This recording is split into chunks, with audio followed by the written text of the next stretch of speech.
Welcome, everybody, to the SoxProspects.com podcast. We're the web's #1 source for information on the Boston Red Sox from top to bottom, from Fort Myers to Worcester, across the Pike to Fenway, and all stops in between. Thank you for listening. My name is Chris Hatfield. I'm the executive editor of Sox Prospects, joined, as always, by a man who Netflix, believe it or not, is doing not one, not two, but 3 different documentaries about him this season. Our director of scouting, Ian Kundle. Ian, welcome back after our winter break, I guess is what we could call it. We've been out for a minute, but we're back with a vengeance to talk about all of the very interesting and eventful things that have happened since our last episode. So we're going to talk about the national championship for the next hour, because that's by far the most interesting thing that's happened. I should have guessed that was going to come up. I mean, yeah. Congrats, I thought that, by the way. Thank you. But, Thank you. Yeah. But yeah, no, it's whatever. I mean, I don't care. Flags fly forever. It's been an interesting month. I mean, well, it's been an interesting compared to what's happened. Compared to what's actually happened, it's been kind of interesting. It's just been a weird stretch. This offseason just felt different than others. I don't know why. It's just everything seems slower. Nothing is really that interesting is happening. We'll get like here and there, we'll have a couple days stretch where a few things will happen, but if you're not like Jerry DiPoto, it's just been a very kind of blah off season. Well, we were talking about this before we recorded. There's a number of, by the way, among the eventful things that have happened, I got Invisalign. So if I sound different, that's why, everybody. But the fact that there are still so many guys out there, like Jordan Montgomery is still out there. Blake Snell is still out there. Cody Bellinger is still out there. Matt Chapman.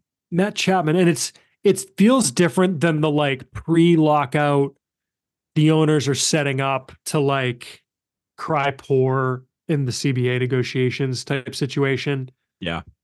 Where here it's just kind of like, it just seems like the market's just not settling. It's very strange. It the market, or is it just those guys are all represented by the same person? Scott Boras. And that person is like very obviously has a number in mind and isn't likely to move off it. It's funny because like people are, every year this happens where like in our forum, people are like, oh my God, Scott Boras, he's the worst. Like his players are probably pissed. And it's like, well, no, Scott Boras doesn't matter. Scott Boras is the best. Scott Boras, like also, I think that's a common like misconception is Scott There's Boras, a reason you sign with Scott Boras. Yeah. Like if Scott Boras is doing this, he's doing it for a reason because he's the best agent. He's the best at his job in a specific field. Like he's not like he's doing his job by holding these people out. If he's not getting the number he wants for them, he's not going to have them sign because that's his job. Like I've never really understood. I mean, I guess it's the fan perspective, but I just don't get why you would be attacking someone who is literally doing their job by not. Their job is to get his clients the most money possible. It's no different than if you had an agent representing you for whatever your field is. Put it this way. Yeah. Jason Varitek told Scott Boras to make a deal with the Red Sox happen, and he did it. Do you know why? Scott Boras works for the player. The player does not necessarily, I mean, maybe with Boras, it kind of goes both ways a little bit, but like the player can tell him what to do. Right. Like, exactly. He's the client. And that's why we saw like, it was Paxton a Boras client when Paxton last year opted into that deal? I don't think so. But like, as you said, I'm sure there are examples of his clients taking like under market value. It's just, if that's not what they want, like that's why we're still waiting. So I'm sure, Jordan Montgomery, Cody Bellinger, guys like that have had offers, but if they're not up to what they want, then why they're not going to tell him they want to sign. So I just think, I don't know. And that's kind of the holding pattern we're in it is interesting to think about it, that basically all the top guys are Scott Boras guys. And then after that, I feel like a lot of the market has thinned out slowly, but surely. It's taken a while. Paxton is Boras Corp. Yeah. By the way, right? Like, do you think Scott Boras advised him to opt into that $4 million contract last year? Like no chance. He could have easily gotten. I mean, what did he get this year? 12 million, bumped down to like 9 after they looked at his medicals. Yeah, but it turned out, right. But it's like there's no way. Like if Paxton wanted to be in Boston last year, that's why he took the 4 million. So I think that I do wonder if it's a chicken or the egg situation. Is it the teams kind of holding out, or is it Scott Boras is holding out for the best possible deal? That's the question. Probably somewhere in between. Yeah. Because other than that, I genuinely think most of the other there's still like the Whit Merrifields, Jorge Soler types, but like some of those guys aren't that good. Jorge Soler's good, but he's probably waiting for the best possible deal. Like it's just, we're just kind of in a holding pattern right now. Yeah. Did Teoscar Hernandez sign anywhere yet? Yeah, Dodgers. That's right. Yeah. Oh yeah, that's right. He took a 1 year deal though. It was like 1 year, 26 million or something. Like Did he get So 26? No. 24 it was 1 year deal. Anyway, yeah, pull up the free agent tracker. Anyway, yeah, not a lot has happened with the Red Sox. I think a lot of what's happened with the Red Sox is kind of like revelation about what's been kind of going on behind the scenes. I think we've moved on from it's the CBO's fault to it's ownership's fault as a fan base, and it's been interesting to watch that 23 and a just play half. out. 23 and a half. Okay, Yeah. fair enough. Some quick preliminaries before we get much further. If you want to support the show, there's a few ways you can do it other than downloading and listening like you're doing now. You can rate and review us on iTunes, Spotify, Apple Podcasts, wherever it is that you listen. You can support us on patreon.com/Sox Prospects. Tell a friend, tell a neighbor, tell the co-subject of your documentary on Netflix. And you can send your emails to podcast@soxprospects.com because we want to talk about what you all want to hear about. But Ian, without any further ado, let's jump into it. I guess let's start with what's gone down transaction wise, or no? You've got something to say. I can tell. Did you want to talk about? Housekeeping. Yeah, housekeeping. Fair. Yeah. Let's do some housekeeping. So obviously, we didn't record any episodes in January. I think the way just to distill. First of all, just nothing was happening. There was really nothing pressing. There was no need for the emergency podcast form, etc. The podcast, we've kind of taken it into the shop a little bit, kind of really thinking through some things. Coming forth this season, it's not just going to be myself and Ian. We think you're going to get some of Mike Andrews. Chris Clegg's going to come back after he made that stellar debut on one of our episodes in December. He's terrific. He's going to be back more often. Few reasons for this. One, it's going to allow us to put more episodes out. It's not going to be dependent on, both Ian and I getting on the horn and getting it recorded, right? So we're going to have more voices in there. We think it's going to, allow us to maybe stay a little fresher, allow the podcast to move forward and have it not be just the two-man roadshow that it's been for a while, which it's been great. I think we've kind of really hit a nice stride, but I think this was really a logical next step. We're bringing in someone to produce the podcast, I think. So, kind of letting the podcast continue to evolve made a lot of sense. And that's what we're going to be doing this year. So we were kind of working through those things in January and trying to figure out what this was going to look like going forward. So we appreciate all of your patience and for sticking with us and continuing to send emails. Like I got an email like yesterday. Nice. Yeah. Which was just like, cool. They didn't forget about us. So yeah, and I think the biggest thing is that, as you said, that you're still going to get a lot of Chris and I, but just we're going to have some other people mixed in, and ideally, and our plan is hopefully is that there'll just be more content for everyone. We'll have more opinions, or more interesting topics, more voices, and yeah, and hopefully we'll keep growing. So that's kind of the goal with everything. For sure. And we're still going to work on some other things we can talk about and people we can talk with this off season. Some of kind of the voices you're used to, the voices maybe you're not used to, but we're working on some things. So we just got to make dates and things line up like that. So keep your ears to the podcast feed. Stay tuned. We're not going anywhere. The show is not going anywhere. Like I said, we're just it's the next step. We needed an off season too. We did. Well, and again, like the other piece of it was like, they were talking about this on the forum. It was just kind of like, oh, well, they haven't had anything to talk about. Like, what do you want an episode about? No, the signing of Joe Dunand. Don't get me wrong. We probably could, if we needed to, spend about 30 minutes talking about Joe Dunham, but I don't think anyone wants to hear that. So Dunand. Yeah, I don't even know his last name. But Romy Gonzalez. Just names that are now members of the Red Sox organization: Melvin Adone, Joe Dunand, Mark Colosbury, Tyler Henneman, Romy Gonzalez. Yeah, like I don't think people want to hear us break down those guys for half an hour. No, maybe they do, but maybe I don't know. I don't think so. I don't think so. Yeah. So do we want to start really quick with hitting all these things? Yeah, let's just do transactions since we're already talking about them. Yeah. So there's a lot to catch up on. We're not going to walk through every single thing. The Lucas Giolito deal is official. That's really the biggest one that's happened since our last episode. But we talked about that on the last one. So. We talked about it. 1 year deal with a player option. There were some low-level minors releases. No one that got above low A. So I don't think we're really going to dive into that. But Cesar Ruiz, Claudio Simon, I think it actually was Simon, Claudio Simon, Jogli Garcia, Simon Pacheco, Michael Valera. And Manuel Polo and Hansel de los Santos. A lot of those guys didn't even make it out of the DSL. Some more. Some more. Ali Ascanio, Marcos Almanzar, Andres Jimenez, Alex Castillo, Jose Liriano, Albert Chalas, Jean Carlos Reyes, Nathaniel Eusebio, and Yisrael Burnett all released. Burnett, probably the most notable one of all he those just guys. Couldn't stay healthy. Just couldn't stay healthy. Yeah. He was an interesting arm when healthy, but was not. Red Sox avoided arbitration with all their arbitration eligible guys. Great. Smart. That's good business. Alex Euro retired. Alex Euro did retire. Or was it Euro? It's pronounced Euro. I don't know. I think it was Euro, but yeah. Yeah, good for him. Happy trails. Good luck in the next. Was he the one from Northeastern? Right. Northwestern. Yep. Got it. For some reason, I thought he was Northeastern. I think though the rest of the deals you can kind of lump in, and we'll get onto the spring training invites in a second. But there's a lot of.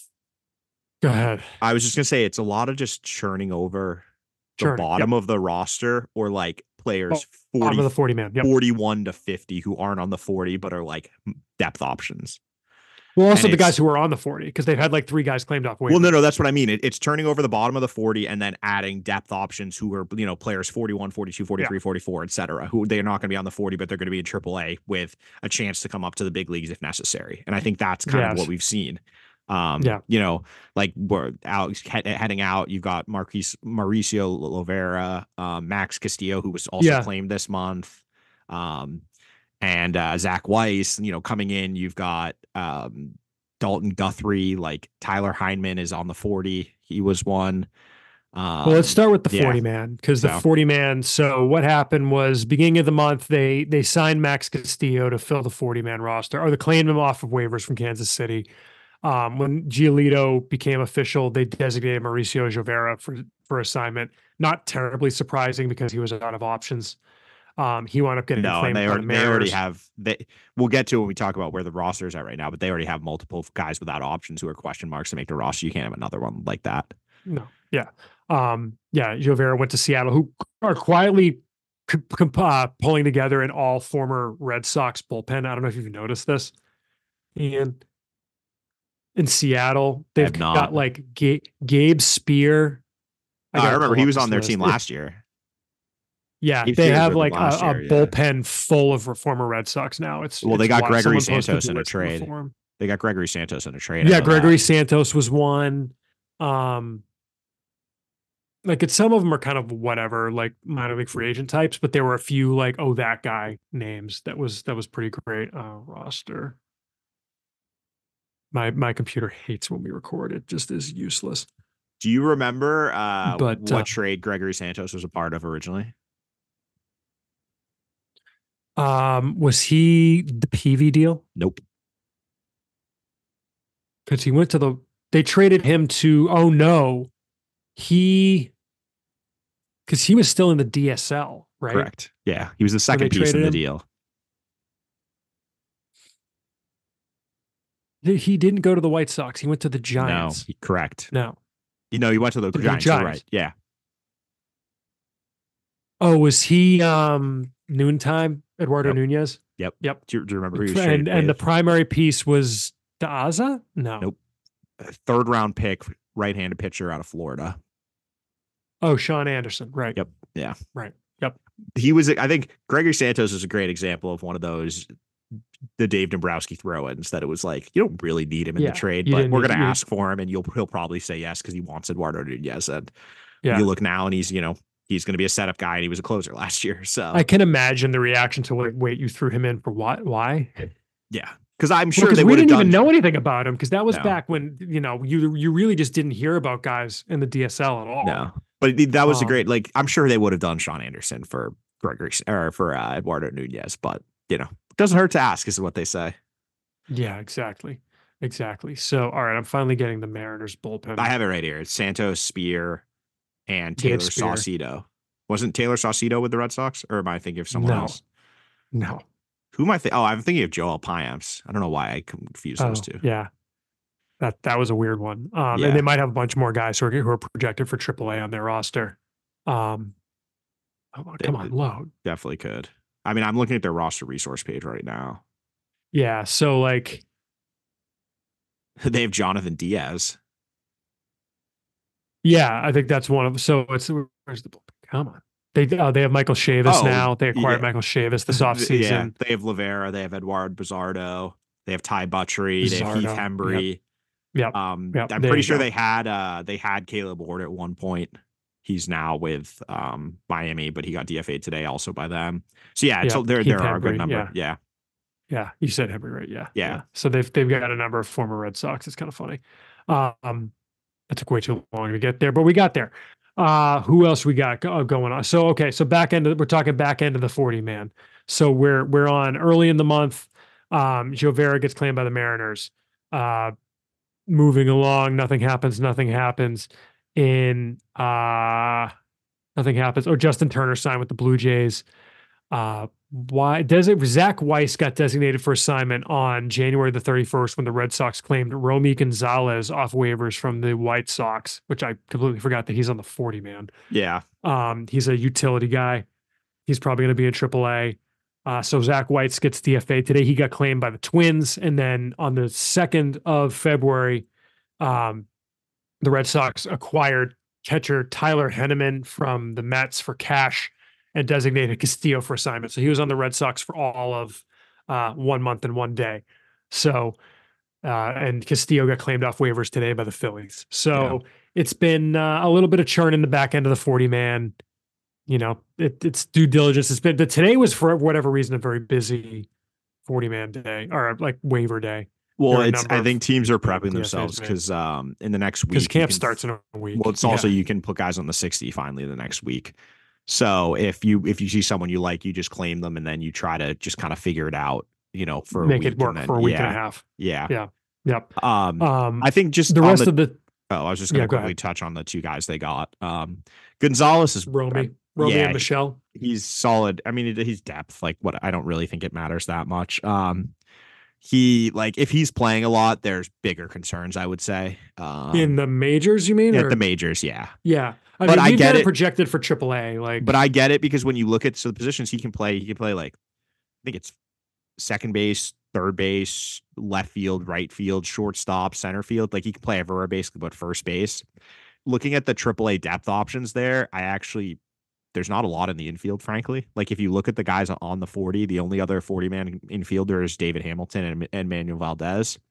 And so if you need someone to play third base or first base, I don't really have someone like that in AAA because right now we have Bobby Dahlbeck projected for the majors. So I think the season starts today. He makes it, and it's not even a question. Yeah, so I think Gonzalez is just a stopgap. Like honestly, like he'll get DFA'd at some point when they have better options or they have another need. But I think until then, it makes sense to have someone who with positional versatility, even if he has a terrible approach, doesn't walk and strikes out a ton. But I think I mean, looking at the AAA projected roster right now, like I know we have Roberto Perez projected for AAA, but like I'll be stunned if he's there past May 1.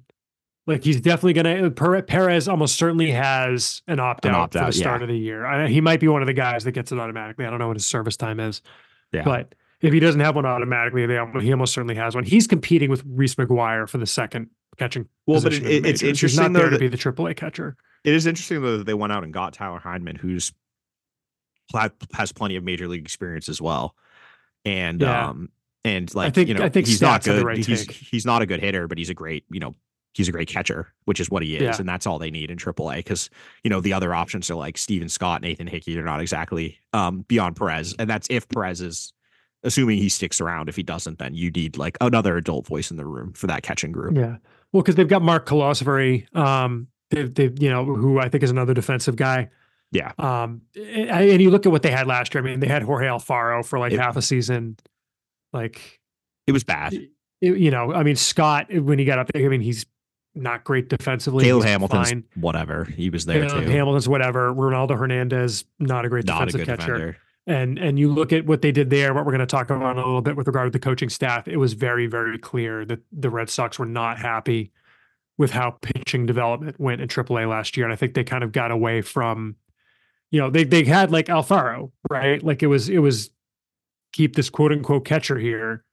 In case we need him in the majors, and it just didn't go anywhere. And as a result, we were talking about this before the show started. Every pitcher regressed when they got to AAA. Every single one. And I think like the poster child, that's Shane Drohan, but it wasn't just him. It was like everything was just, it was not great what was going on there with the pitching. And we'll see. And yeah, as you said, we'll touch on it. But I think that was kind of, it seems like they decided that was a larger issue and they've completely revamped the whole pitching apparatus there. Yep. Or I mean, across the whole minor leagues, but it's the most apparent in AAA. Yeah. So yeah, we'll see how that plays out. But the catching position is definitely a piece where they did that. Henneman, you talked about Henneman. You talked about Romy. I think that's probably it for 40-man type additions. All right, they signed Dalton Guthrie, who's like a kind of scrappy pinch hitter, pinch runner type, right? Yeah, he's versatile defender, can, move around, he can athletic. I just think it's another depth signing, kind of like what we were talking about with Romy Gonzalez. Yep. Joe Dunnan is another guy they signed, another hitter for AAA. They've really kind of they're kind of stockpiling a lot of minor league free agent hitter types in AAA, which is a little different than what they've done in the past. I mean, so far this offseason, they signed Mark Contreras, Joe Dunnan, Jamie Westbrook. They claimed Romy Gonzalez. They traded for Tyler Henneman, signed Mark Clausbury. Yeah. It's interesting. I don't know. I mean, there's probably no correlation here, but Joe Dunnan, Dalton Guthrie, and Vaughn Grissom all spent a considerable amount of time last year in the Braves AAA team.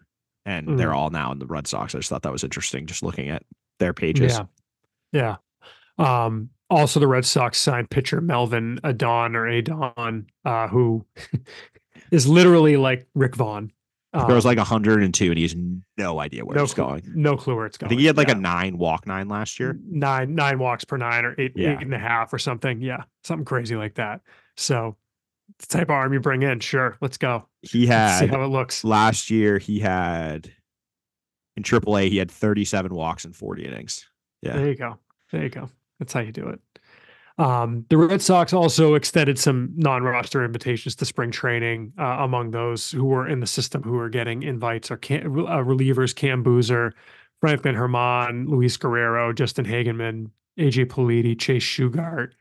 On the hitting side, catchers Roberto Perez and Steven Scott, infielders Nick York, Chase Meadroth, outfielder Mark Contreras, catcher Mark Clausbury, infielder Jamie Westbrook, outfielder Corey Rozier, utility players Nick Sogard and Eddie Alvarez. And is there anyone? Oh, and catcher Nathan Hickey as well. Some more relievers. Relievers Alex Hoppy, Jorge Benitez, and Helcris Olivares as well, who we've got projected for AA. So we talked a little bit about this when it went down, Ian, as far as the NRIs. The only one that surprised me a little bit was Grant Gambrell not getting an invite. And Richard Fitz was the other one that surprised me a little bit that didn't get an NRI. Those to me felt more like just a lack of starting pitcher work to go around, in that. Yeah, I agree. If you look at the number of guys they have coming in stretched out, it's Giolito, Bayo, Pivetta, Crawford, who are the 3 guys right now that they're penciling into the rotation. They're also bringing in stretched 4. out. Should be 4. Or 4, I meant. Yeah, I said 4 names. Yeah. I can count, I swear. But also Tanner Houck is coming in stretched out. Garrett Whitlock is coming in stretched out. Josh Winkowski is coming in stretched out.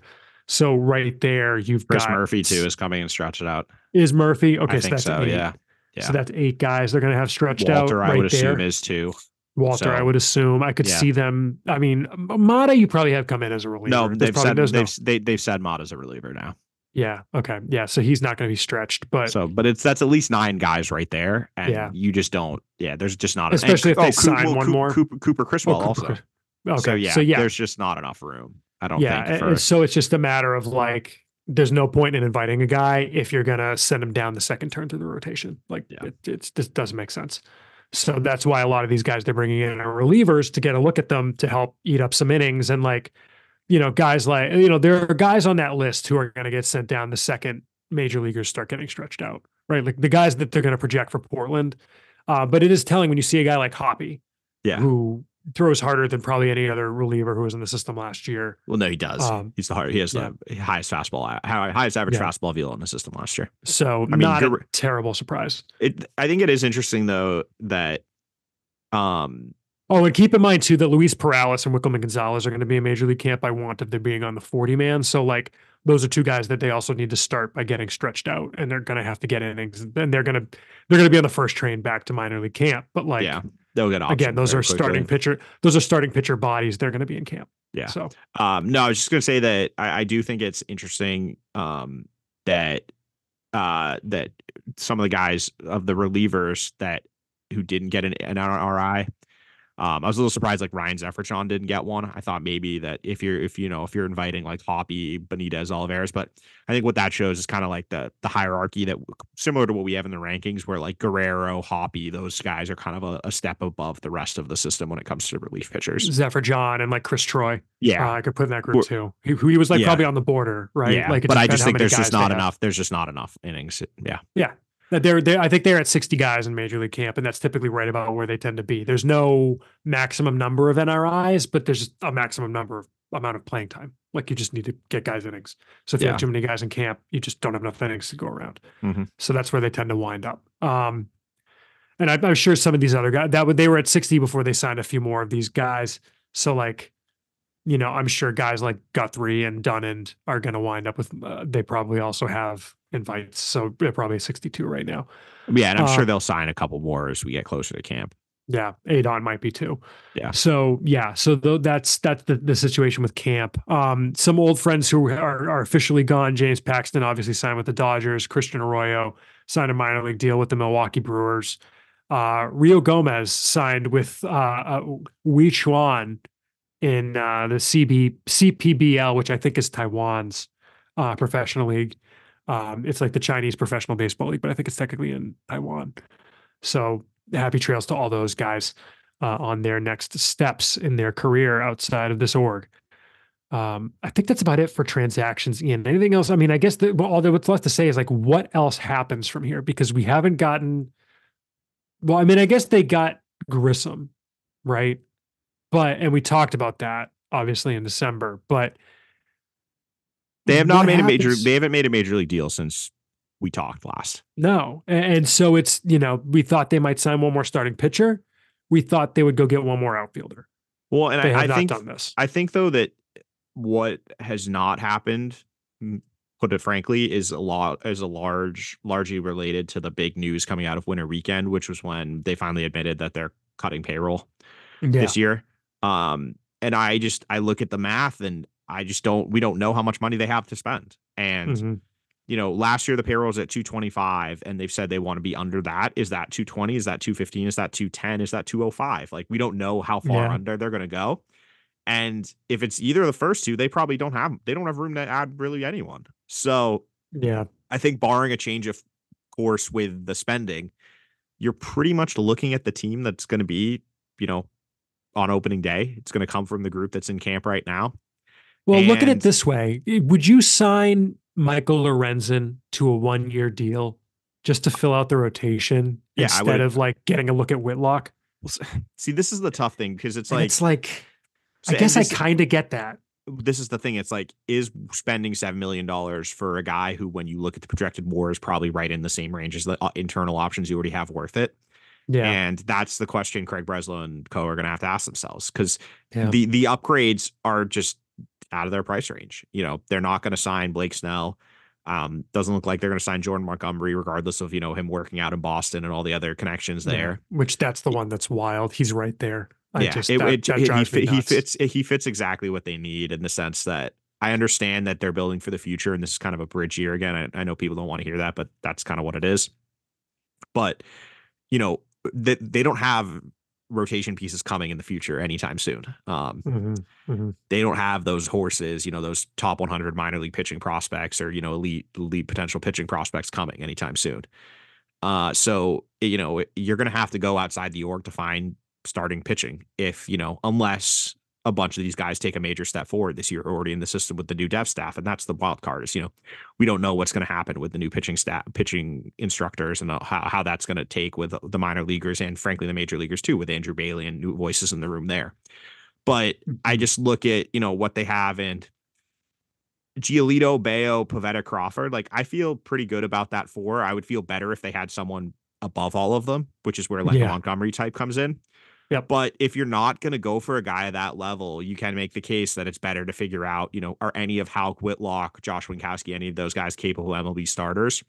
It's better to find that out this year in a bridge year than, head and if they aren't, address it in the offseason, ideally next year, when the position player prospects that they're clearly counting on for the next, quote unquote, great Red Sox team are coming, or, what they hope to be the next great Red Sox team, when those guys are, close to big league ready in 2025, 2026 time. Mm-hmm. You need to know what you have with those other pitchers. So I can see the logic of not going out and getting a marginal upgrade or a similar type of pitcher on the free agent market, just rearranging the deck chairs. But I just, at the same time, for me, like, you are not going to have Rafael Devers forever. Well, no, that's the tough thing for me is that you're kind of throwing another year away of his prime potentially. Yeah. And obviously that's not how they're going to look at it. And that was probably a poor choice of words. It's not throwing it away. It's, it's they're building for the future. And kind of this season is, I think, a year where it's more of like an evaluation. We're going to see what we have with all these players and and it's kind of going to weed out, which bucket do you fit in going forward? Are you, an integral roster member? Are you more of a squad, like more of a depth player? Or, you a potential everyday guy, things like that, where I think a lot of those guys we're going to figure that out with the guys like Jarren Duran, Vaughn Grissom.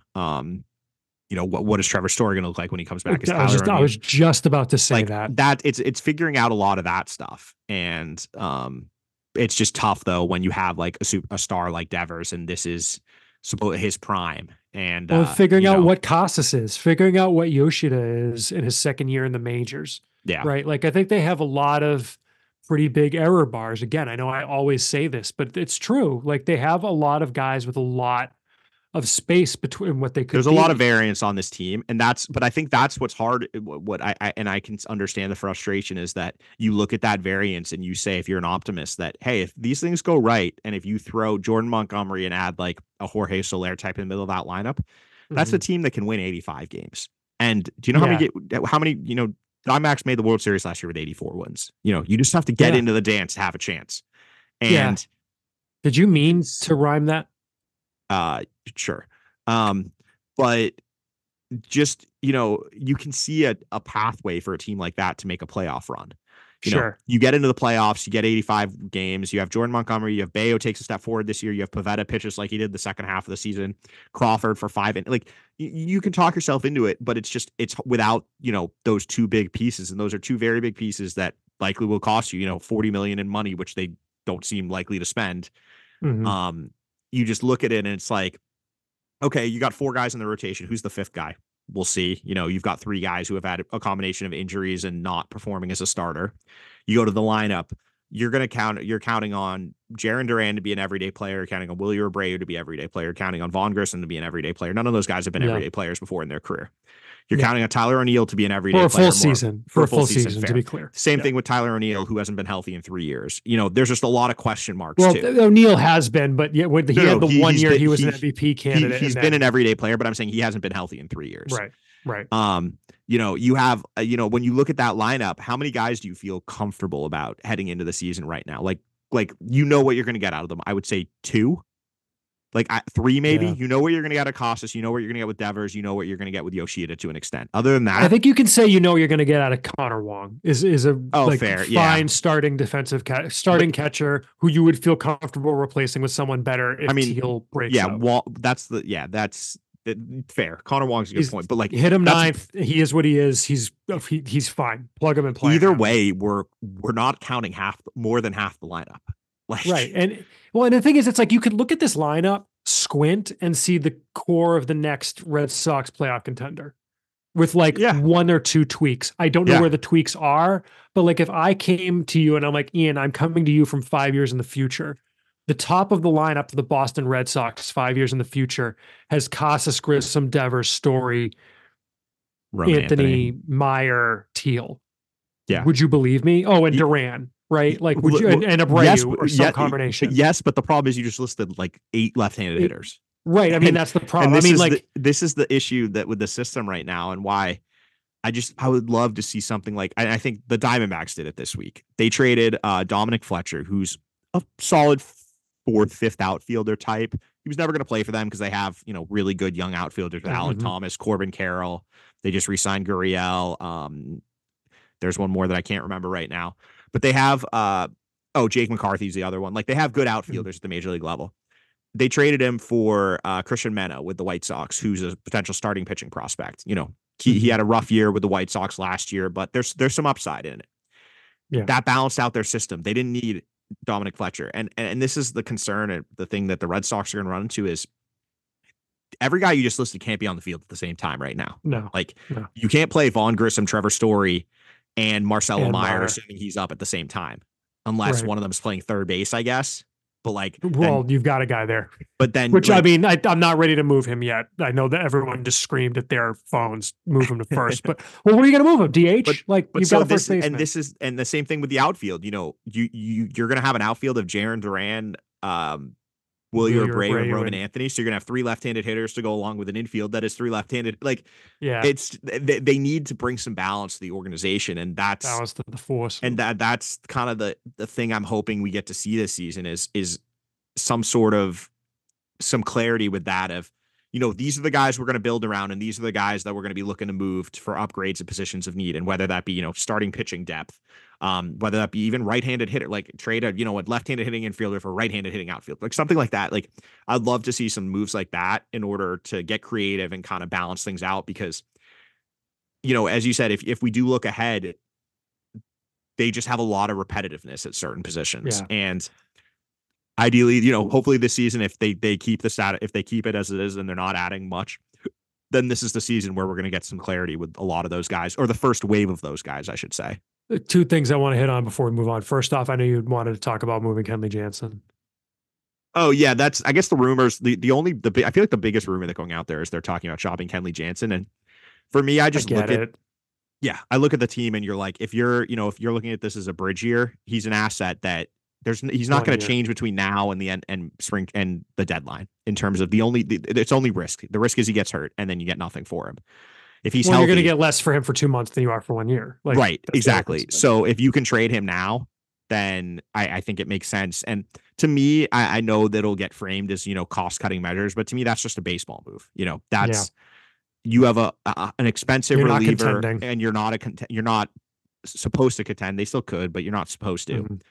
You trade that for an asset, in my opinion, 10 times out of 10, because I look at the rest of the bullpen, and I do think that is one of the strengths of the team. And the other thing that I think is interesting with the bullpen is that how it's currently constructed, I actually do think there's a pathway to keeping both Justin Slayton and Brian Motto, which is not something I would have thought coming into the offseason. But I just look at the way it is, and if they move Jansen, Martin's, I know we disagree on this. I think Martin becomes your closer. I'd rather just have him in the 8th inning. Just don't mess with it, I guess. But it's like, and are we assuming they sign a starting pitcher or no? Say they don't sign a starting pitcher. If you're trading Jansen, you have to sign a starter, though, I think, because if that pushes Winkowski back to the major league team, like, I just think that it hurts your starting depth, because you have to, you're counting on Houck, Whitlock, and Winkowski then in that situation to be more of your kind of like your leverage relievers. So say like your bullpen looks like this: Martin, Houck, Whitlock, Bernardino are kind of your main 4, Schreiber 5.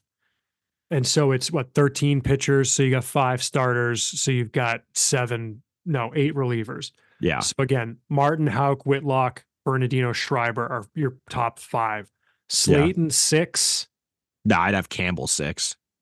Okay, Campbell 6. Campbell was good in the majors last year. 5. Sure, Campbell 6.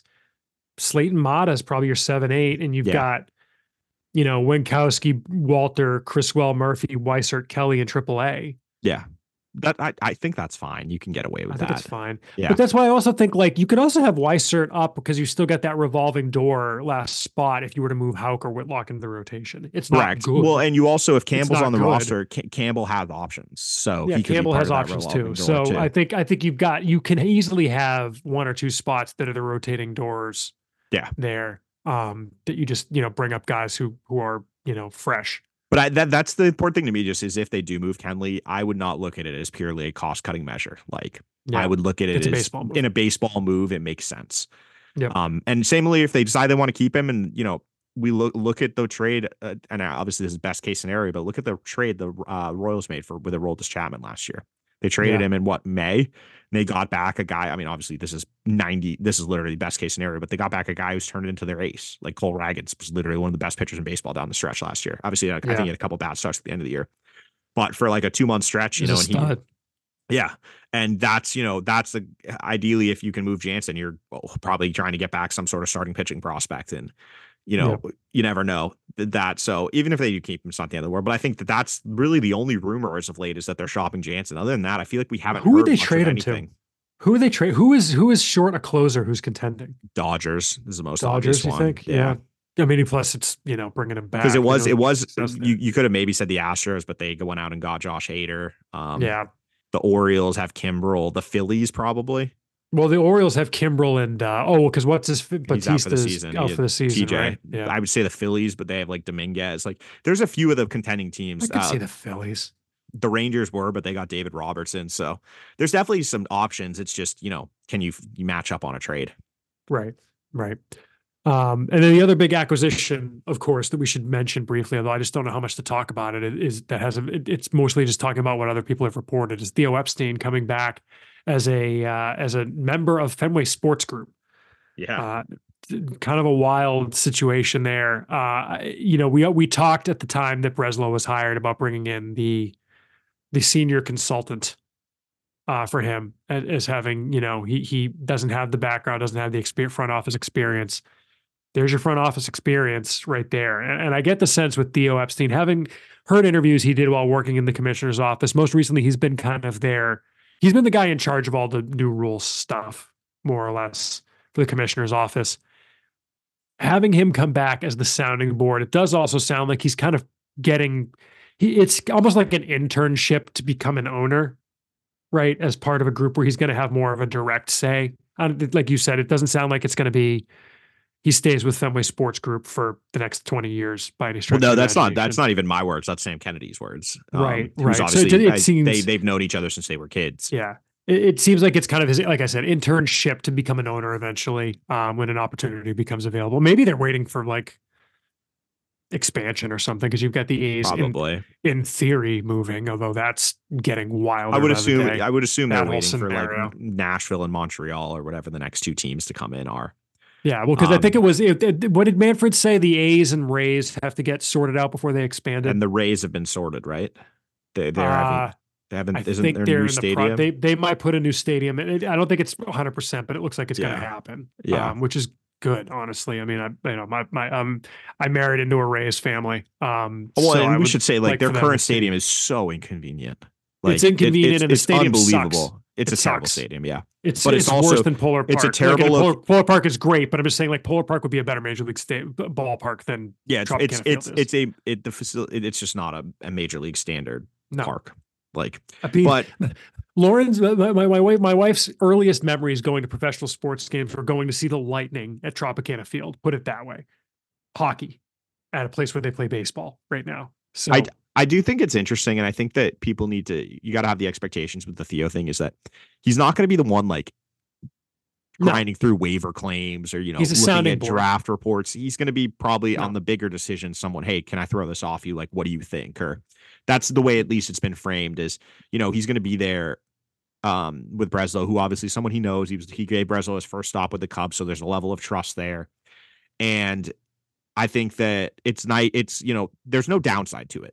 Like, most likely when he's going to be behind the scenes. You're never going to see him publicly facing that much. No. Maybe maybe we'll see him at a game here and there. I'm sure he'll be at games. Yeah. But I think it's more that he's going to be there for Breslow. And I just think it's nice that you're bringing in someone that Breslow trusts and who, frankly, the fan base has trust in.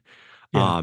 Because I think that ownership has kind of reached a level where there's a substantial amount of distrust between the fan base and ownership. And I think that there needs to be some pathways, or they need to start trying to mend those fences. And I think that, it's not a major move, but I think it's, as I said, it doesn't hurt to bring in someone like Theo to kind of show that, yes, we are still committed. We're going to bring this guy in and have him, be an advisor with Granted, he's going to be helping apparently with like Liverpool and other stuff too, but also with an eye towards the baseball team, which I think Sean McAdam talked about in his piece, that it was an acknowledgement of FSG that the Red Sox have not been as high a priority as they were when they initially, created the whole group.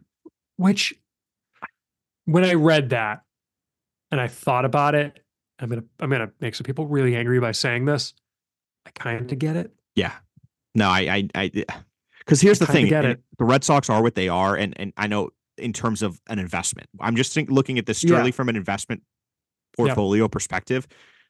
They're not going to be a depreciating asset. They're not going to increase really that much. They kind of are what they are, and that's what they're going to remain until they finish all the infrastructure around the ballpark. Whereas, to be clear, I'm not saying I get like cutting payroll. No, we do. Yeah. I get them not being like you as John Henry all day, every day are saying like, okay, you know what? Above all else, are the Red Sox good? Yeah. Because we're past that. No, because when you look at them, they're a lot in a lot of different ventures. There were Liverpool obviously is, and I know, if you're a Premier League fan, you know what's going on over there. Their manager is leaving, who is suddenly and unexpectedly, right? One of the top 5 managers in the world is leaving. They're obviously, they have a roster that needs turnover. They have a lot of guys aging out there.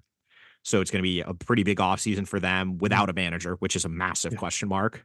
They obviously the Penguins, which I don't really follow hockey, so I'm not. But it seems like Penguins. But the big one is the golf. No, they just signed it. They just did the golf thing. No, I was going to say they're also rumored to be in line to get if there's an NBA expansion team in Vegas. With LeBron, yeah. But the big one is they just signed the golf thing. They just did what was it, a $3 billion deal with the PGA? With the PGA Tour, yeah. So they've got a lot of stuff on the front burner, and I just think that the Red Sox kind of fell to the back burner because they're kind of self-sufficient at this point. It's all they had to do was set the budget, and then the rest is other people running it.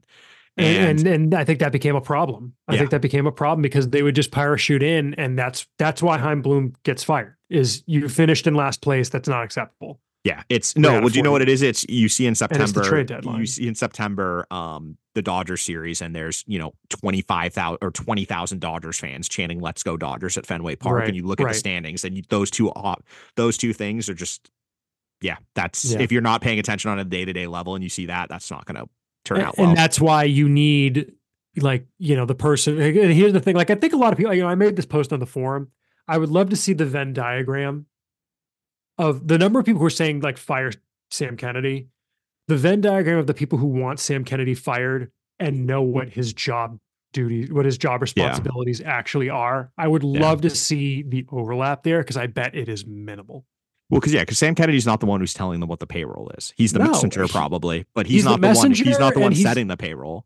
And he's at a higher level than dealing with the day to day of the major league club. And I think the thing is, he's the one that gets put out there as the mouthpiece because there's a reason. As I've said this before, there is a reason John Henry and Tom Warner do not do media anymore, and it's because of things like full freaking throttle. Yeah, you just don't even say that if you're not going to do it. Like we've said, don't say a thing. You don't want to be what you do when you're going to be hearing it all off season. Don't make the job harder for Breslow than it already is. Right. He walked into a situation which was extremely difficult, and I think we're in lockstep on this. That the moves they've made, I like a lot of the stuff they've done. I like a lot of the infrastructure they're building. The changes they made in the front office, which we'll talk about, I think, in a second. Yeah, we need to move to that in a minute. Yeah, but it's when you say something like that, it just makes his job infinitely harder. And I'm glad they finally clarified it. They should have clarified it immediately. It shouldn't have been taken multiple months. But I'm glad that they finally reached the point where they were able to clarify it and be like, look, this is, and kind of, I think that I appreciate that they were honest, where they were like, yes, we're cutting payroll. I know it's not what people wanted to hear, but it's nice to know that, because I think for Craig Breslow's sake, it was important for fans to hear that, because they needed to know that, we don't know what his ideal offseason would have been if they had money to spend, but we know that operating within the budget I like what he's done. And the question now is, hopefully, and they've said that they're going to free up things in the, in the future. And so, and if that's the case, then, we'll get to see what he can do then. But I think it's just, it was good for them to say it, because now, as I said, it helps frame and understand what Breslow has been doing. It's not like why aren't you signing Montgomery? Why aren't you signing Snell? It's like, well, it's not his choice. Yeah, and it doesn't make it okay. Right. But I think what they realized, because at first I was like, why would you say that? Yeah. Right? Like, why would you put it out there that you as a team are not spending more money? Because like it gives other teams a competitive advantage of like, I don't think it really does though, because I think that that the Red Sox are going to come in and like spend that money. But the thing is that this was known behind the scenes for a while. Like I feel like teams around baseball were operating under this impression. Yeah, I guess there's no need to make it official. But I think the need to make it official was I think they realized what a bad situation they were putting Breslow in. And they were just like, you know what, we need to take some heat off of the rookie GM or CBO, whatever he is. And I think that's when they realized they needed to say that. Let's move on into the coaching stuff. So the Red Sox set their major and minor league coaching staffs. Major league, I really don't care who the base coaches are. They have new base coaches. Great, fun, whatever, who cares? Minor leagues, what they've done, as we kind of previewed a little bit, was they have essentially completely overturned the upper minors pitching apparatus. And other than that, it's really small moves. Yeah, it's just like, I think that's the one that is the most impactful though for everything going on around here. And I think it's a carryover of what we talked about with the other big move that we haven't talked about yet, which was Kyle Bodie, the founder of Driveline, coming in as a special. Is it about Body? Body or Bodie? B-O-D-D-Y. No, it's B-O-D-D-Y. It's B-O-D-D-Y. I meant to say why. Yeah. Sorry. Coming in as a special advisor to Craig Breslow. And I think when you look at that and talking to people around the game, like he's a pitching wizard. Like he really knows pitching. And the amount of influx of talent and pitching minds that they have had this offseason is really impressive. You know, you've got Craig Breslow, you've got Bodie. Justin Willard is the new Justin. I was gonna say we need to find out how to pronounce that. But Justin Willard, then as you have director of pitching. And it's director of pitching, not minor league pitching. No, I didn't realize director of pitching. So I think he's working with both Andrew Bailey and the minor league staff. Yes. And Bailey is also apparently not just the major league, like he's working, helping run the pitching with the organization. And then also at AAA, you have a new AAA pitching coach and you have a new bullpen coach and you have multiple new catchers. So I think it's interesting that that's kind of the route they're going with the pitching. I think it was needed. I think the pitching development, it's been weird. I think that it's just, and it's something probably we'll talk more about in a future episode, kind of why they're at the place they were at with regards to pitching talent in the system. But I look at what they've been drafting and kind of like the way they've been approaching it. And I think they needed some new voices. A lot of guys they were bringing in to the system, the stuff wasn't really there, or if it was there, it didn't really get to the level it probably should have. And I think most notably AAA was the biggest example of that last year. Just a lot of pitchers got up there who have talent, and for whatever reason, it just wasn't clicking. And I do think Polar Park is a very good hitter's park, which is part of it. I think the automated strike zone was messing with pitchers, I think a substantial amount, but they still should not have been as bad as they were, a lot of those pitchers. And I think that having, new voices, and that I think this is something that I'm most interested to see is, the tangible changes that obviously there's stuff going on behind the scenes that we don't know about, but what are we going to see on the mound when we get down in spring training? Are we going to see, different pitch types? Are we going to see a emphasis on, more of an emphasis on this pitch, pitching to this quadrant of the zone, mixing things up with your sequencing? Like there's a lot of interesting stuff that I'm hoping that we should be seeing there. And that's kind of what I'm most looking forward to with seeing how this new pitching infrastructure kind of applies the new stuff the new ideas they're bringing in. The other thing that you notice going through the release is that they basically had a chain promotion of hitting coaches in the organization. AA hitting coach Doug Clark gets promoted to AAA to basically be a co-hitting coach with Rich Gedman, who comes back. Chris Hess gets promoted from Greenville to Portland.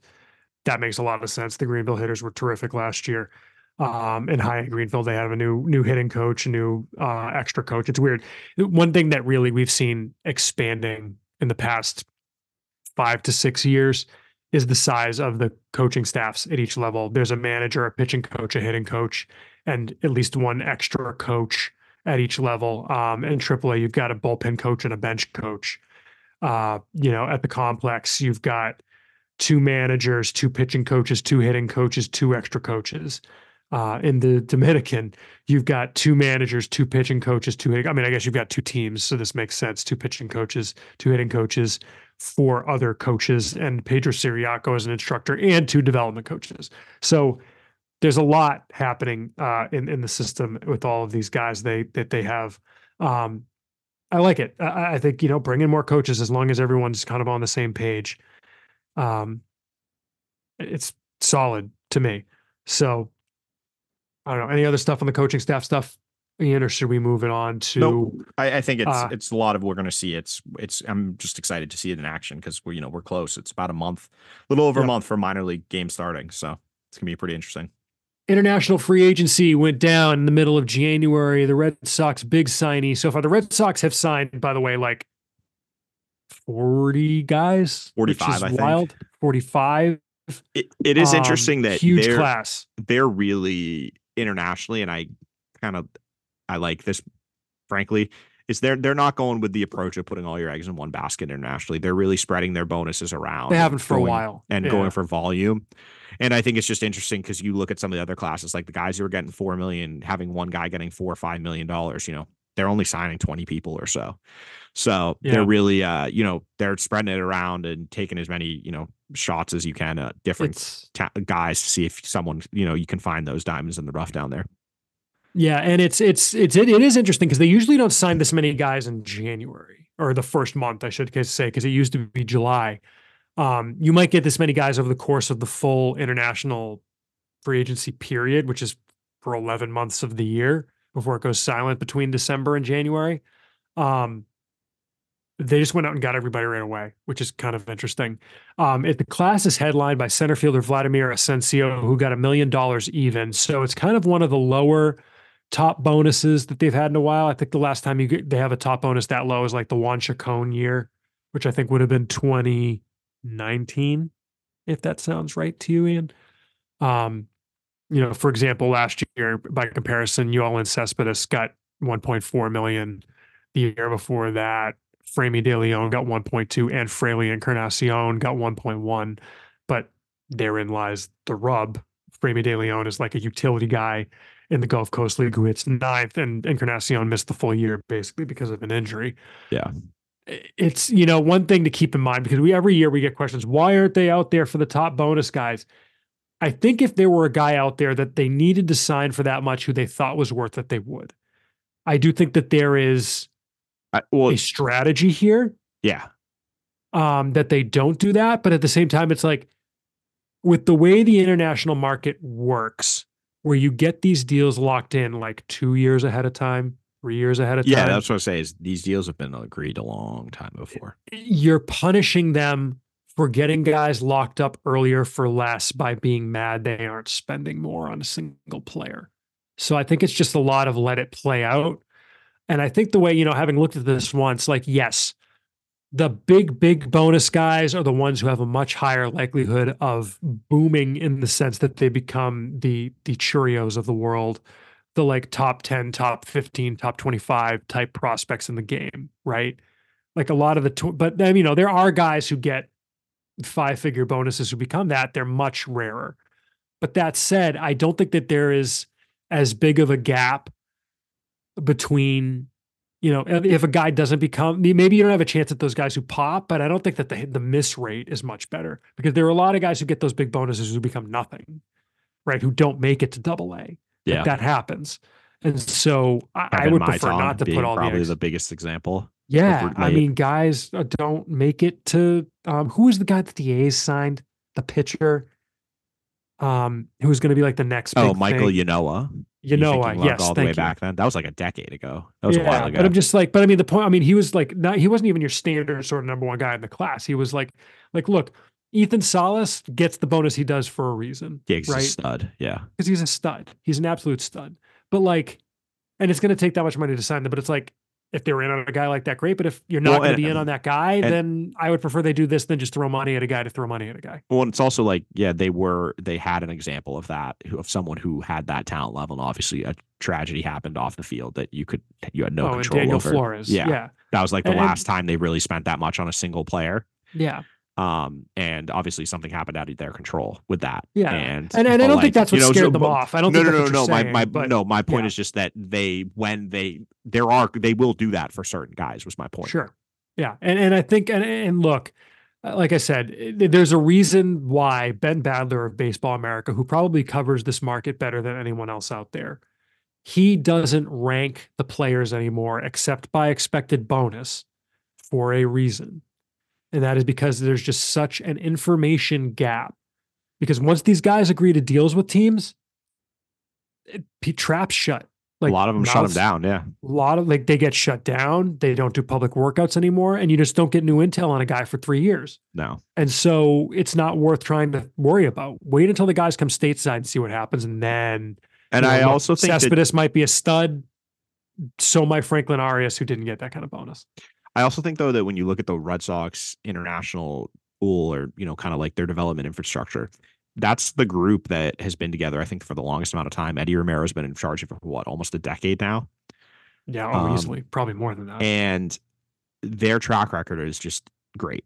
Like, they churn out, and it's consistently like Brian Bayo was $35,000 or something. Brian Mata was $25,000, even if for him getting to where he is for that is fine. Ceddanne Rafaela was under $100K. Like, they have a really good track record of finding these guys for lower bonuses who turn into either, useful trade chips. Because I think Gregory Santos, another example of that, someone, who they use as a chip in a trade, Manuel Margot, like the list goes on and on. And my point is just, they've been doing it this way for a while and it's really been working. So I don't think there's any need to change it. And I look at, the guys they got, and I do think there are some interesting things there. Like, you have kind of a mix of, it seems like they kind of fall into two buckets, which I guess kind of is the Latin market for position players. Is you have either you're an uber athlete who plays up the middle with good contact skills, or you're a bopper with like huge exit velos. And those are the two groups they targeted with, like, Vladimir Asensio is the athletic right-handed hitting outfielder, like, makes a ton of contact, doesn't strike out, power potential is iffy,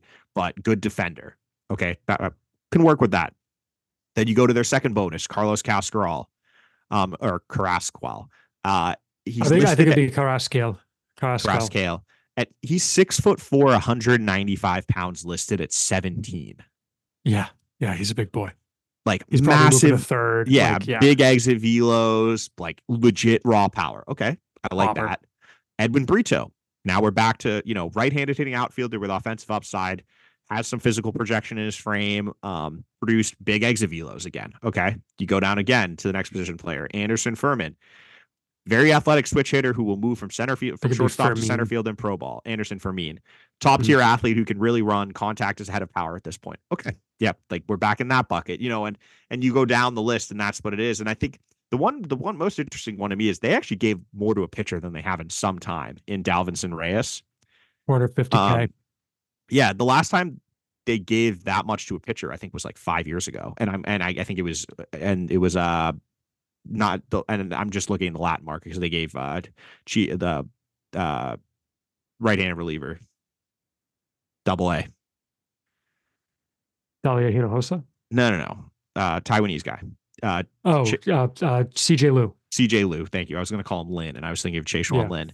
Yes, exactly. They gave CJ Liu. I always want to do that with him. They gave him like 750K. Well, no, the last guy they gave 450 was Paez. Paez got 450 in 2021. Okay, that's what it was. Because CJ Liu was what, 19? Yeah, was 750. Yeah. My point was just, they don't spend a lot, like, internationally, and rightfully so with the pitching. It's just such a crapshoot. Like, you just don't know, because those guys, they have a lot of physical development remaining. And I mean, even like looking at, the top international MLB pitchers, all of them got like small bonuses. So, but I think it is interesting that in Reyes, they went out and got, it was one of the higher bonuses given to a pitcher this year. And he's the super projectable, but he's also got some present velo. Like, he's up to 93 already as a 16-year-old, but he's also 6'5", 200 pounds. That's really interesting to me. Big dude. So I like the crew they have. Limbs, but no, it's an interesting group, and we'll see them in about a year. And we'll kind of see what we'll go from there. Mm-hmm, mm-hmm. Yeah, it will be. Yeah, I mean, it's always fun to kind of keep track of these guys. We've got the full list on our international signings page, although there's even more guys, so we've got to get more bonuses. But they've spent $4.85 million at least of their $5.925 million pool, so they've got some room left to sign some more guys. Believe it or not, if guys pop up. So we'll have to wait and see what they do there. Shall we bring it to emails, Ian, and then bring it home? Again, if you want to email us, our email address is podcast@soxprospects.com. We have a lot of these. Let's try and get through them quick. Ian, our first email comes from Patreon supporter Al Mendel. He says, can you please explain how Chris Sale's vesting option works, which is the Braves' problem now? It vests if the Sale hits certain milestones in 2024. If he does not hit those milestones, does it become a regular team option that the Sox can choose not to pick up? The vesting option, it vests if he is top 10 in the Cy Young voting, I believe. Well, it doesn't matter anymore because he signed an extension. Oh, that's right. He did sign an extension with the Braves. That's right. But that's how it did work. Yeah. Our next email is from someone who didn't sign it, and it's not clear from their email what they want to be called, so I'm going to hold off. Wondering if the Red Sox in recent years have effectively used their upper minors non-catcher position player depth. While the Joe Jakes and Caleb Hamiltons of the world get emergency call-ups, they never brought up the likes of Greg Allen, Nico Goodrum, Nick Sogard, or Ryan Fitzgerald. It seems that part of having that depth is using that depth. Why not give Fitzy a cup of coffee, even if you risk losing him on waivers when he's sent back? No one thinks he's a major league regular, but giving him a few days, giving him even a few days. Pablo is the exception, but I think he means Pablo Reyes was the exception, but it seems like that was preordained when the core brothers targeting him, which was great, but still, whatever that means. I mean, I think it's go through the list. Greg Allen, Nico Goodrum, like neither of those guys did anything outside of this organization. Nick Sogard is still around as depth. Ryan Fitzgerald. I think it's a lot of just like to do what? Yeah, I don't bench out utility guy. What's the point? Because you got to add him to the 40 man. Like, well, and that's the thing is you're not going to DFA someone like a Bobby Dahlbeck or someone on the 40 man for those to call guys. Up Ryan Fitzgerald. Like this, it just doesn't make sense. The game is about keeping and maintaining your depth, and if those guys are like a lot of those guys are what they are, and that's AAA is probably the best spot for them. And so yeah, that's kind of you don't want to. There's no reason to bring them up and risk losing them for that reason. Next email comes from Sam in Tacoma Park, who I hope is as happy about Cielo Rojo getting a new space for their restaurant as I am. He says, for all the hand-wringing about salary shedding based on the Cotillo article, it's Cotillo. Why did I say his name that way? Damn you, Carabas. I'm wondering how potential Casas and Bayo extensions factor into the Red Sox calculations. If they want to extend both, how would the AAV from each of those contracts impact their luxury tax threshold proximity? In practical terms, maybe one reason not to go hard after Jordan Montgomery is to make sure there's room to lock up the guys they already have before they get closer to free agency. It's possible. If I'm Craig Breslow, I get why you don't want to rush into a contract extension with a guy. That said, I really would like to get Casas locked up in particular. I kind of get wanting to wait a little bit on Bayo. Yeah, pitchers are different. Pitchers are a different animal, but I just think, and I keep coming back to this, and it's probably a larger topic of discussion where I just think we haven't adjusted to the fact that free agency is about to get awful for the next couple of years because all the good players are signing extensions when they're, and we've seen it this week. Bobby Witt signed an extension with the Royals, which bought out, I think, his first 3 years of free agency. Colt Keith, not even in the majors, signed an extension with Detroit. Jackson Chourio signed with Milwaukee. Like, top prospects, if you're an elite prospect, you're probably getting extended before you get to the majors at this point now, or shortly thereafter you get there. And I think doing something like that with Casas makes a ton of sense because, like, the longer you wait, yes, you're going to get, these 2 cheap years right now.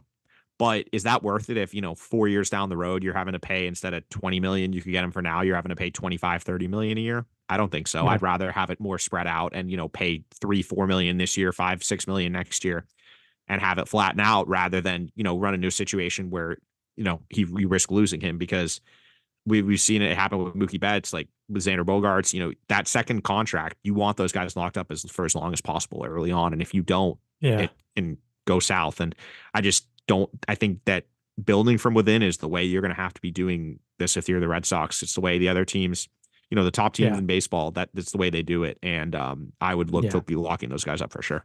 Although that said, I mean, like kind of what you were getting to a little bit there with the average annual value. If this is an outlier year in terms of payroll, I get why you maybe wait a year. Yeah. Because if you sign a guy to an extension now, the average annual value is the average of the contract. They don't count for 4 million this year, 5 million next year or whatever. So it could add, 10, average. 15, 20 million to the AAV. So you're taking the hit now to save later is what happens. Yeah. But that said, I really wouldn't mind an extension that started next year. I think that would be a smart bit of business. I think you can sign them to an extension that doesn't start until next year, and keep them on their contract for this year in theory. So our next question, Ian, comes from our buddy Bill Stanton from Patreon. He says, "Go Blue." Quick question: are you going to rank Marquise Grissom, and if not, where would you guess he would be? Obviously, Vaughn? we're not. What's that? He meant Vaughn, I would assume. God damn. Yeah, Vaughn Grissom. Sorry. It's been a week today. Did it say Vaughn or Marquise? No, it just says Grissom. Where would you rank okay. Grissom? I add full names when emailers usually just use one. Got it.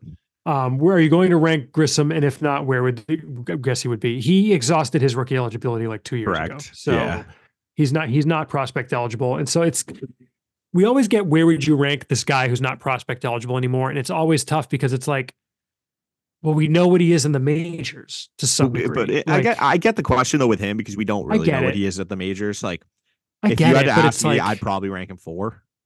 You would put him behind Teal? Yeah. That's probably about right.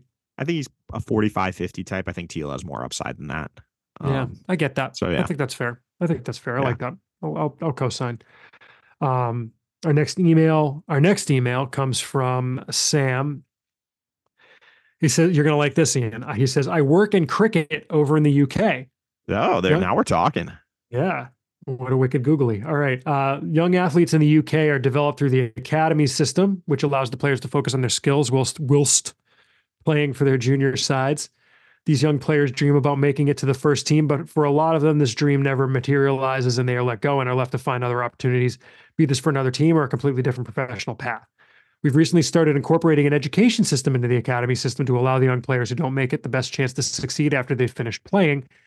Secondly, I've seen firsthand the impact being told you haven't made it has on young people and the effect it can have on their mental health. These are all very interesting points so far. So my question is, what do baseball organizations have in place for players who sign from high school or who've come over to the U.S. as an international signing in terms of education and opportunities outside of baseball? Also, when trading for young player, do organizations feel a duty of care for the player?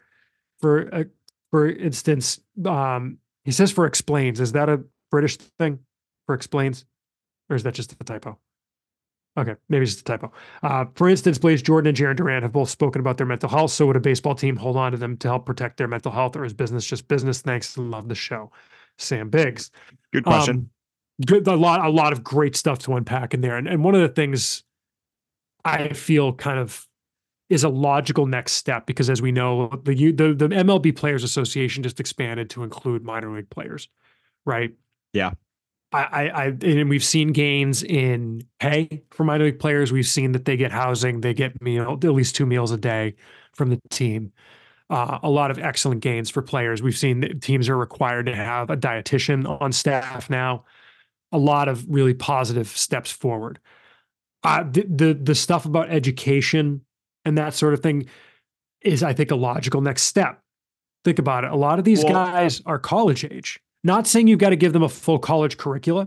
Well, but they do. If you're a high school kid and you sign, part of your contract, or you get the money. No, school. I know. I'm saying, like, so think about the stuff you learned in college that like wasn't class education, but it's like the social skills, but also just like, the seminars you have during orientation about like, how to live in a dorm setting, how to, a lot of you are living away from home for the first time. Here's how you do stuff. Like, I mean, I would assume they have stuff like that because they have classing and stuff. You think every team does? You think not the every. A's have that? No, not every team. But I'm saying that's what I'm saying. Confident the Red Sox do. I know they have like English lessons like at the Dominican Academy.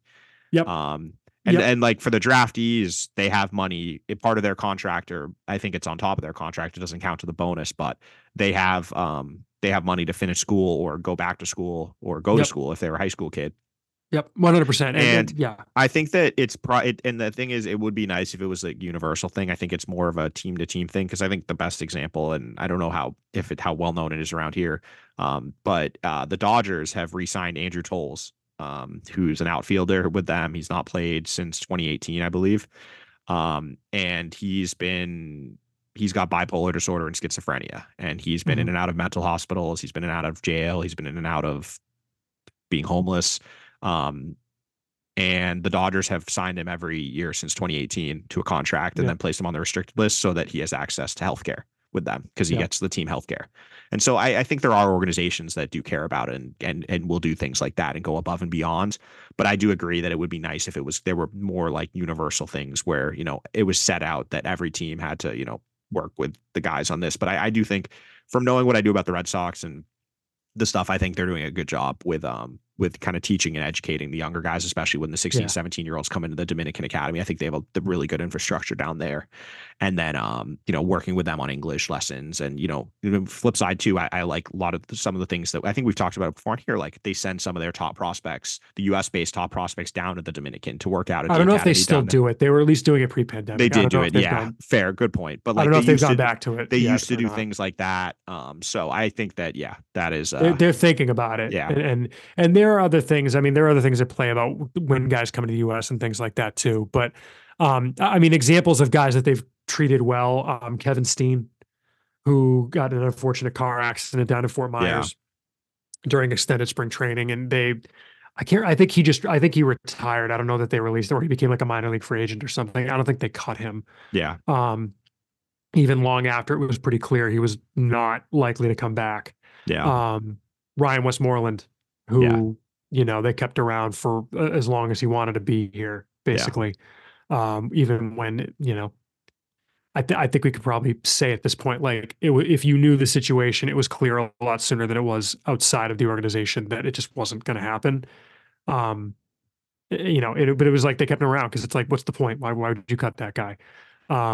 So they try and do right by guys in the organization. So, but yeah, I mean, there's a lot of good stuff in there. The academy thing is interesting too. That's the part though it's a little different, I think. Oh, mental health is the other thing to talk about too. You mentioned that they do have mental skills coaches. Yeah, they have skills coaches, levels. But I think that the one thing is the win, and I think that this applies to football in the UK too, because there's been a lot of talk, and one of the big things you see some really interesting articles about is a lot of times the impact that players who get released when they're like 18, 19 years old, and I'm talking about the Premier League right now, or like football teams is. There's a lot of articles about how like that, if you're released that moment in your career, it can be the pivotal juncture. Some guys it goes down the wrong road, and that's something like the Premier League is having to really address is, finding a way to give those guys a better landing spot rather than just like basically saying like, yeah, your dream of being a professional is over. And I think that's definitely, I mean, it's something that is a topic in all walks of life, is finding a way or a pathway to keep everyone engaged and everything. And Chris Mockamer, yeah, a former Red Sox farmhand, was recently arrested for selling parts to ghost guns, I think, or something like that, right? Like just wild. But I think that's a really good question. Great questions. Great questions. I love it. And if we didn't hit on stuff in there, please, hit us up. That was a terrific question, Sam. Our next question is from Ms. Dajuba, who asks, the subject of the email is Isaac Coffey. Says, I really like the way he looked for the Sea Dogs this past year and think he might just be a bullpen piece in 24, but your site doesn't seem to like him very much, judging by your rankings. Can you talk about him and give us/me some better insight into your ranking of him at 44? You always seem to skip right over him or barely acknowledge him with talking about the state of Red Sox pitching prospects. Well, I think we talk about him to some extent. I mean, the problem is he doesn't, what's the average fastball? 88?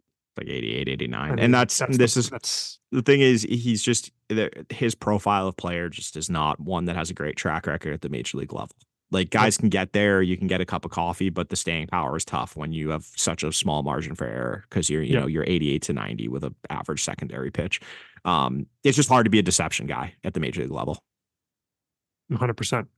100%. Our next question is from Jason, who asks, I know Brian Abraham is the director of player development and Devin Pearson is the director of amateur scouting, but who, if anyone, is responsible for bridging the gap between these two departments? I imagine communication between those two departments is key to organizational success. Does player development inform amateur scouting, and does amateur scouting inform player development once a player is in the organization? Best regards, Jason. Great question. I would suggest going back and listening to our interviews with Paul Taboni, with Brian Abraham.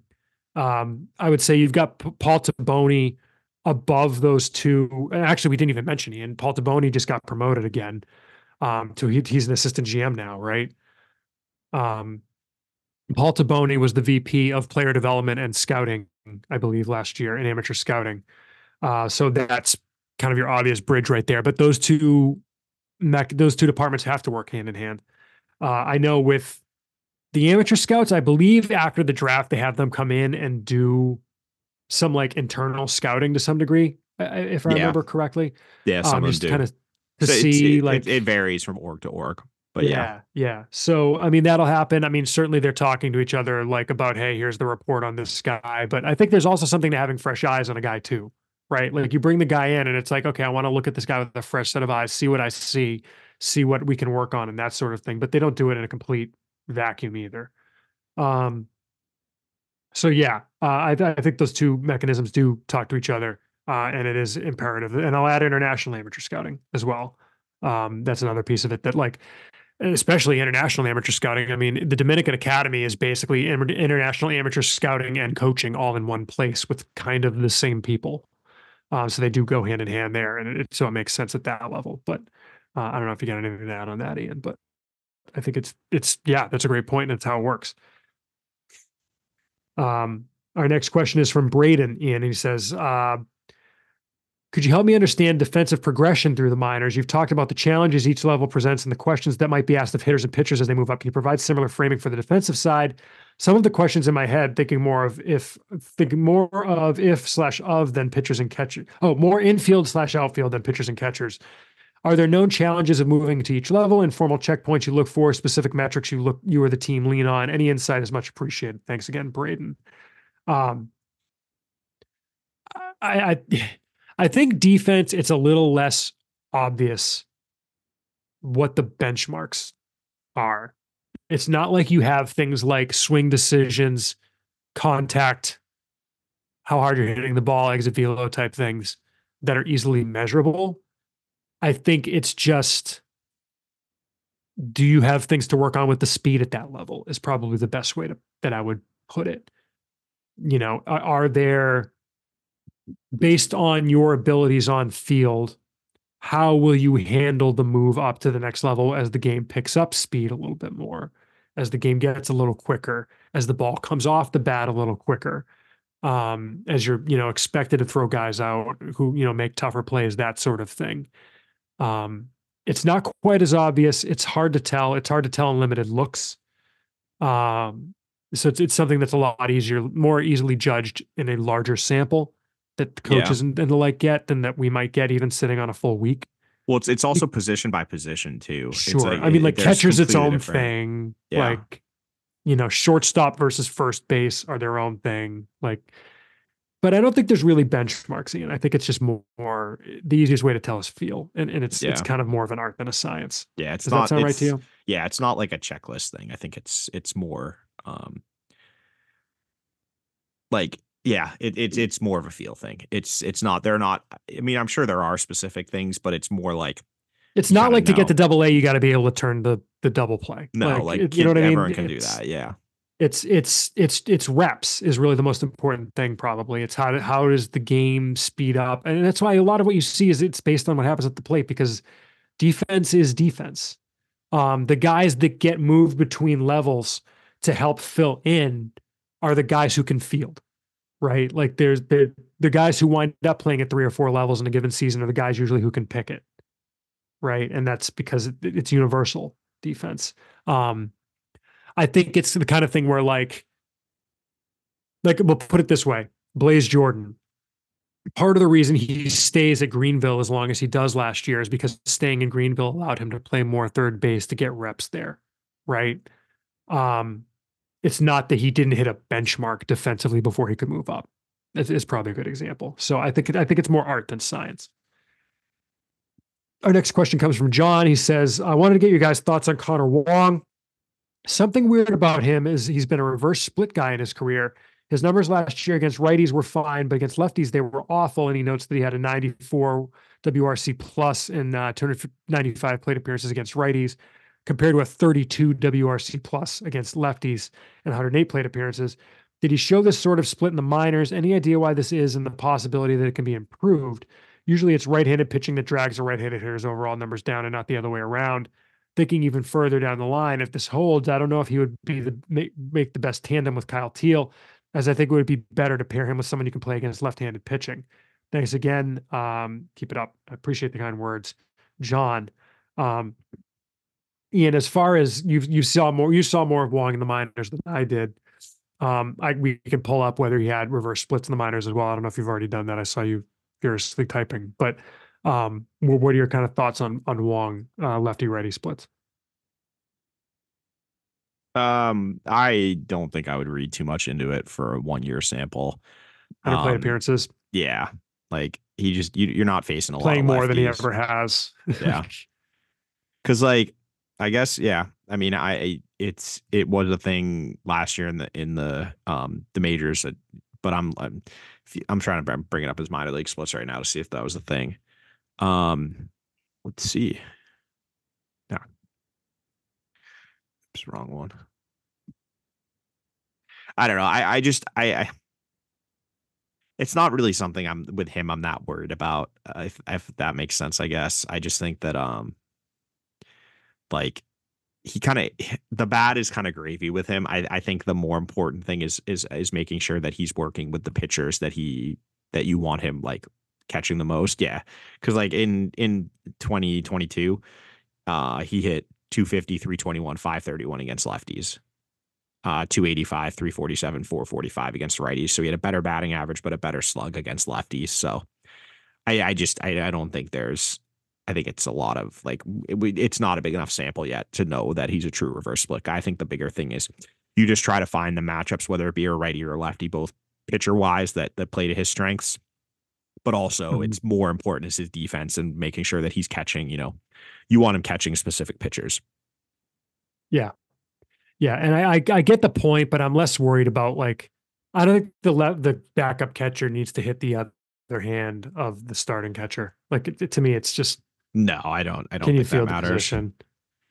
No, I don't think that matters at all. All right, our next email from Ted. He says, looking at the international signings of the last 3 years, it appears the Red Sox haven't spent big. Is this indicative of a strategy? Yes, we've talked about that already. Thank you for the email, though, Ted. Our next email is from Matt in Silver Spring. Mid-Atlantic, stepping up big this episode. It says, looking at the international class raised a question for me. It's well established that international signings are agreed, at least informally, well in advance, sometimes years in advance. But that means that the decision is not only about the specific players to try and sign, but also the traits teams are looking for and how they will allocate their signing pool. Are made well in advance of when the class actually signs. If I'm understanding this correctly, when a new baseball ops leader like Breslow comes in, they could be, quote, inheriting, end quote, multiple international signing classes that may not reflect the preferences or strategies they may want to employ. I understand the CBO wouldn't be picking the actual players, but I'd expect they would be setting organizational philosophy about how to approach and value that market. So my questions are, one, is it actually the case that a new CBO like Breslow has no input or say on their first few incoming classes? And two, how long does it take for the classes to really be reflecting the approach and preferences of the new leader? It seems less than ideal for a new leader not being able to influence such a significant way of adding young talent for a while. Thanks, Matt in Silver Spring. It's an interesting question, and I think that's exactly it.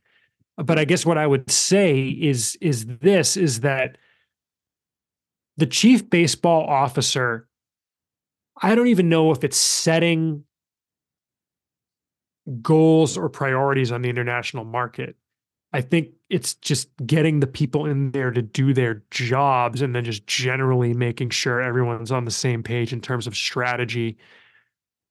I don't think Breslow is really coming in and telling the international scouting staff to change what they're going to do. No, I think that's, especially when you have someone as established as Eddie Romero, I don't think that's something that he really is going to be that involved in. Because I think that a draft strategy is a different animal.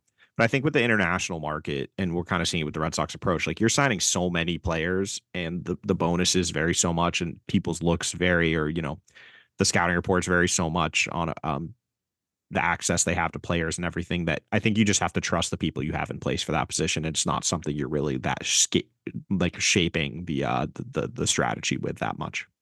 Mm-hmm, mm-hmm. We got an email from our buddy Aaron Meta about the signings and work that Breslow's been doing behind the scenes and the hires and that sort of thing. And I think we hit on that. So I just wanted to thank him for the email. Let's see. We got an email. We like kind of these kind of simple questions sometimes because I think we assume a certain, familiarity with things like rules. But we got an email that asks, how do you know if someone doesn't have any options left? I understand a player gets 3 options, but might get a 4th, and an option lasts an entire season, meaning a player could be sent up and back to the minors an unlimited number of times in a season, but there's more. Could you explain this again in your next podcast? First of all, it's not an unlimited number of times anymore. I think it's 5 is the number of times you can get sent down now, Ian. So it's not unlimited. It's just that 5 usually is sufficient to get you through the season. It's just, I mean, you get a 4th option if you are out of options and you have not yet hit, I believe it's 4 or 5 years of service time. I want to say it's 5. It might be 4. Oh, no. If you haven't been if you don't have 5 years in baseball, it's not Major League service time. So in other words, if you sign and you've been optioned 3 times before it's like the 5th, essentially anniversary of you signing, you get a 4th option. So, yeah, I mean, it's just simple kind of math, honestly. And then he asked to talk about the pitching, or I shouldn't say he, but the email asked talking about the pitching. And I think we've kind of done that. So, appreciate the email. Thanks a lot for that question. Our next email, Ian, Mike Granger asks, it would be a fun question, but who would you guys put on an all Sox prospects team? I think we're going to say, I like that question. That's kind of an off-season sort of question right there. Next up from our Patreon supporter, Paul Manish, he asks about Justin Willard. He says, I personally see Breslow, Bailey, and Willard as the real offseason acquisitions that will impact the team the most. As a data analyst myself, I can see John Henry loving these 3. How long would you anticipate seeing impact in 1, Justin Willard's goal to maximize reaching each current pitcher's ceiling, and 2, improving acquisitions to have the right arms in the funnel who meet his and their goal, focusing on pounding nasty stuff in the zone? Thanks for the email, Paul. I mean, I think how long it takes, I don't know. It remains to be seen. Well, I think it's hard to say, but I think it's going to vary from player to player, because some people, they're going to connect immediately with the new way they're doing it, or, others, it might take a little longer. So I think it's a case by case basis. As far as who they're going to bring into the system, stay tuned. We'll just leave it at that. Right? Your thing. Oh, yeah. Our next email comes from Gavin, who just very simply, he says, as the Red Sox have pretty much indicated, future success is reliant on the top prospects working out. I have very simply worded, but no doubt far harder to answer question. Quote, is Marcelo Meyer a big league shortstop? End quote. Ian, I'll let you start with that one. Yeah, he can play shortstop. I think he's not going to be like a Gold Glove caliber defender, in my opinion, but I think he's at least above average defender at shortstop. So yeah, I think he's capable of handling at the major league level. No, but will he be a big league shortstop?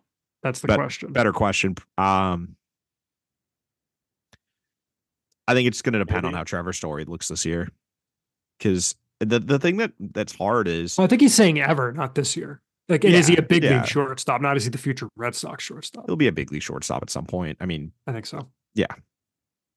I'm not too worried. There's a reason he's still, what's kind of been interesting, Ian, we didn't talk about rankings in the sense that a lot of the national rankings have come out. It's been interesting to me that he seems to still be I think he's consensus ahead of Roman Anthony in almost all of them, isn't he? No, I think one of them had him. But if you're talking Kylie, ESPN Athletic, BA, MLB. Full Fangraphs isn't out yet, but MLB, I think it's like 3-1 or 2-1, or I think it's 3-1. I know one of them he's ahead, but I think the other ones he's not. But yeah. I think it's we said it at the time, like it just depends on who you talk to. Coin flip. Like a lot of scouts are on the Anthony, others believe in Meyer. Like it's split, and even the people I talk to, I feel pretty good about what we did. I think, especially given what we said, it's not like it's a 1-2 thing. It's a 1A, 1B thing. They're both, top 20, 25 prospects nationally in the game. I just think it's just kind of like a preference thing. Yep. And then Aaron Meta sent us another email with another thing we already talked about, basically asking about extensions for Bayo and Casas. So he was asking, given the long-term signings of young players we've seen this year, he sent it right after the Bobby Witt contract came out. What are realistic deals for Casas and Bayo? And then if at least one of them isn't locked up by April, is there any way this offseason can be characterized as any other way but as a total failure? I wouldn't go that far for the reasons we talked about. I get with a new CBO why you want to be careful before you lock up a guy like that, especially if there are payroll limitations this year. I think Costas is the more important one to get signed, and I would like to see them get that one done. I just think it's with position players. There's just kind of more of a you have a better feel for what Costas is. Whereas Bayo, you have your hopes, but with pitchers, you're just always worried in the back of your head that they're going to get hurt. I mean, what do you think? So Costas has basically 1 year of service time now. So he's got 5 more years before he hits free agency, which I don't even know if that's correct. What's a deal look like for him? It's maybe like 1 million for this year, 2 million for next year, and then you go in arbitration. I mean, it's gonna have to be 9 figures. I think your goal is. Does he get? So what did Witt get? I mean, he's not going to get the Witt contract yet. No, but like you think in arbitration, he'd probably get what? Let's look at Freddie Freeman's arbitration numbers. This is obviously a best case, but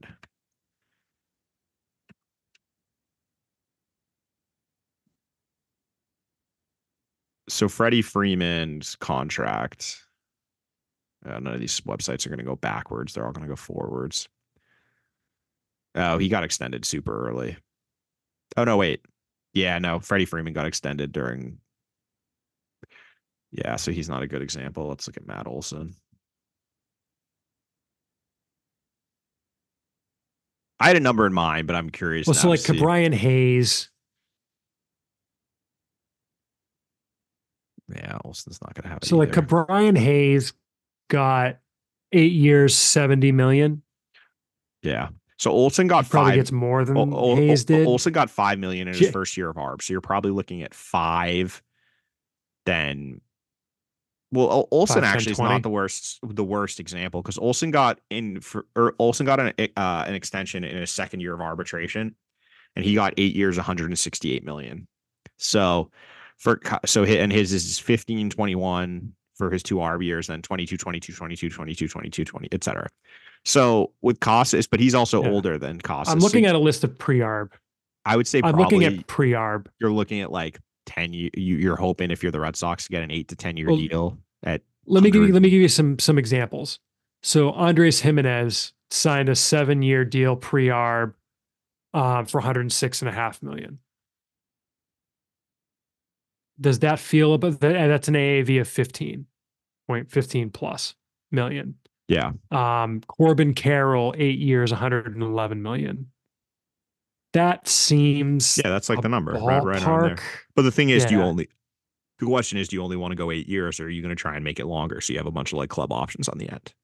I don't know if I'd go longer than 8. I don't know for first baseman. He's 22 though. Yeah, but like it's not like we're talking about a 30-year-old. Carroll was 22.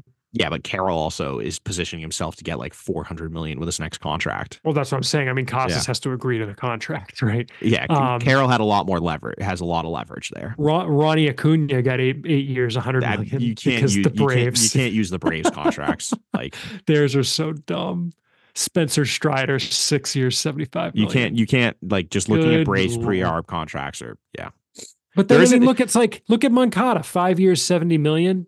Probably want that back. There isn't a great comparison for Costas yet because first base is just tough because you have to be so good at first base to not be DFA'd like CJ Cron every year.